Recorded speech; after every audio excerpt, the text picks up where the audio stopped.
नमस्कार, आप देख रहे हैं सूर्यांश न्यूज चैनल। तो चलिए नजर डालते हैं आज की कुछ खास खबरों पर। मुरादाबाद पंचमादा मुस्लिम समाज के राष्ट्रीय अध्यक्ष व पूर्व अनीस मंसूरी ने कहा कि 16 सालों के लंबे संघर्ष के बाद जब हमने पंचमादा मुसलमानों की समस्याओं को लेकर के देश में जब जन आंदोलन खड़ा किया तो जमींदारी सोच रखने वाली राजनीतिक पार्टियां और उन पार्टियों में प्रत्यक्ष और अप्रत्यक्ष रूप से शामिल सरकारी मौलानाओं व नेताओं के पेट में दर्द हो रहा है। ऐसे लोग पंचमादा आंदोलन को डैमेज करने का काम कर रहे हैं। अनीस मंसूरी आज पंचमादा मुस्लिम समाज द्वारा आयोजित पंचमादा मुस्लिम समाज सम्मेलन प्रेस वार्ता रहमत पब्लिक स्कूल जामा मस्जिद चौराहा मुरादाबाद में संबोधित कर रहे थे। अनीस मंसूरी ने कहा कि जब हमने पिछले 16 वर्षों से के लंबे संघर्ष के बाद देश में व प्रदेश में पंचमादा मिशन को 85% पंचमादा मुसलमानों तक पहुंचाने का काम किया और उसके लिए माहौल बनाया तो तथा कथिन संगठन और उनके स्वयंभू नेता अपने आप को पंचमादा हितैषी बनकर पंचमादा मुसलमानों को गुमराह करने के साथ रोज चुनावी मौसम में नाना प्रकार के संगठन बना रहे हैं। ऐसे लोगों से सावधान रहे जो समाज को गुमराह करने का काम कर रहे हैं। अनीस मंसूरी ने कहा कि जब पंचमादा मुसलमान अपना हक पाने के करीब होते हैं तो पंचमादा दुश्मन सोच के लोग इस्लाम की दुहाई देकर हमारे आंदोलन को कमजोर करने का प्रयास करते हैं। अनीस मंसूरी ने कहा कि जब पंडित जवाहरलाल नेहरू की सरकार संविधान सभा में आरक्षण को खत्म करने की बात कर रहे थे तो बाबा साहब भीमराव अंबेडकर ने दलितों के आरक्षण खत्म करने का विरोध किया। उस वक्त सरदार वल्लभ भाई पटेल ने पिछड़ों के आरक्षण खत्म करने का विरोध किया, लेकिन संविधान सभा में समाजवादी विचारधारा के मुसलमानों ने दलित मुसलमानों और पिछड़े मुसलमानों के आरक्षण पर खामोश क्यों थे?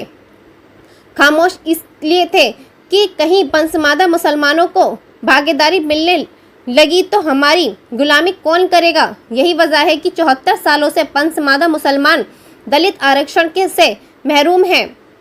इस 74 सालों में सामंती सोच के किसी मौलाना या तथाकथित सेक्युलर राजनीतिक दलों ने यह प्रतिबंध हटाने की दिशा में कोई प्रयास करना तो दूर इस पर बात तक नहीं की।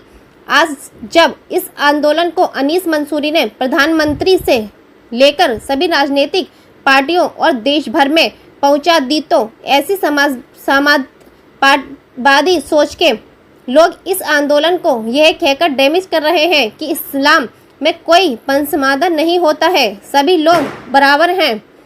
अनीस मंसूरी ने कहा कि इस बात को सिर्फ हम ही नहीं बल्कि मुसलमानों की कुल आबादी के 85% पंचमादा मुसलमान भी मानते हैं। अनीस मंसूरी ने कहा कि हम पंचमादा मुसलमानों की बदहाली को लेकर समाज में व्याप्त भेदभाव पूर्ण नीति और दुर्व्यवस्था के खिलाफ जंग लड़ रहे हैं। हमें खुशी है कि देश के प्रधानमंत्री से लेकर सभी राजनीतिक पार्टियां और पूरे देश में इसकी चर्चा हो रही है। अनीस मंसूरी ने कहा कि वह दिन दूर नहीं जब हमारे इस आंदोलन को कामयाबी हासिल होगी। अनीस मंसूरी ने कहा कि मुसलमानों की कुल आबादी का 85% पंचमादा मुसलमान हैं। केंद्र और राज्य की सरकारों ने भी इसका शोषण किया है। सरकारों की अनदेखी के कारण इनके पुश्तैनी कारोबार समाप्त हो गए हैं। आज पंचमादा मुसलमान भूखमरी के शिकार हैं। इनकी कोई सुध लेने वाला नहीं है। सरकारों के पास इन पंचमादा मुसलमानों के विकास के लिए कोई ठोस कार्य योजना नहीं है। इस अवसर पर फरासत हुसैन गामा प्रदेश अध्यक्ष घोसी, महासभा अनवर अब्बासी, महासचिव अब्बासी वेलफेयर सोसाइटी उत्तर प्रदेश, मोहम्मद तालिब अंसारी, मंडल अध्यक्ष मोमिन अंसार सभा, साकिर अली राइनी, अध्यक्ष मजदूर सभा, शादिद मंसूरी, महासचिव, पीतल बस्ती दस्तकार एसोसिएशन,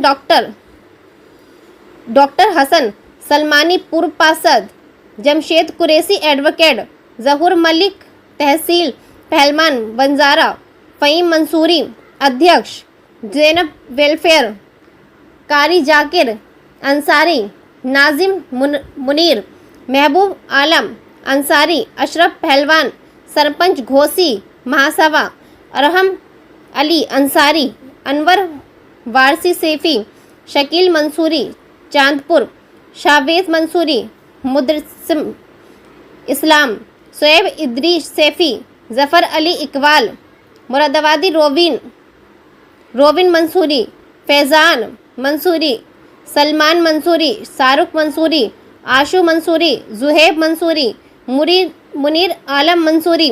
जनपद मुरादाबाद के अलावा बिजनौर, अमरोहा, रामपुर, संभल के अतिरिक्त कई जनपदों से लोग उपस्थित थे। इलियास मंसूरी, कार्यालय सचिव, मोहम्मद सुलेमान की रिपोर्ट।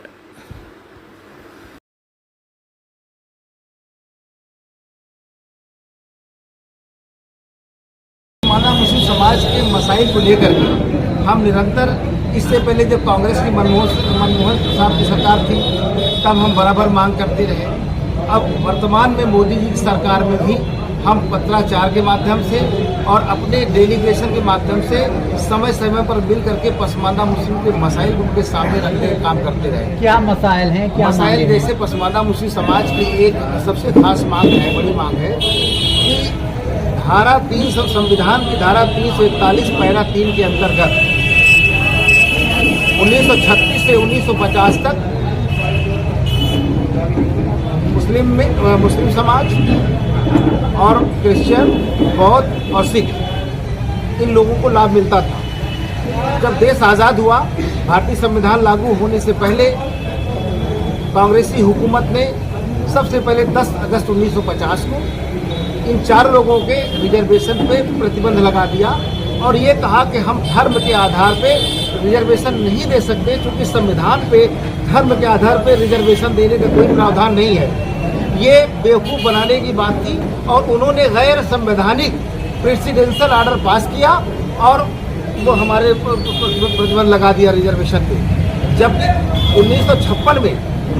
1956 में सिखों को बहाल कर दिया, 1990 में बौद्धों को बहाल कर दिया, ईसाई और मुसलमानों को अभी तक केंद्र सरकार ने बहाल नहीं किया। हमारी यही मांग है कि जैसे 1956 में आपने सिखों को बहाल कर दिया, अच्छी बात, 90 में बौद्धों को बहाल कर दिया और इस देश के अंदर कसीर तादाद में जो पसमानदा मुसलमान रहते हैं, जो उस रिजर्वेशन का लाभ उठा रहे थे, अभी तक आपने उनको बहाल नहीं किया।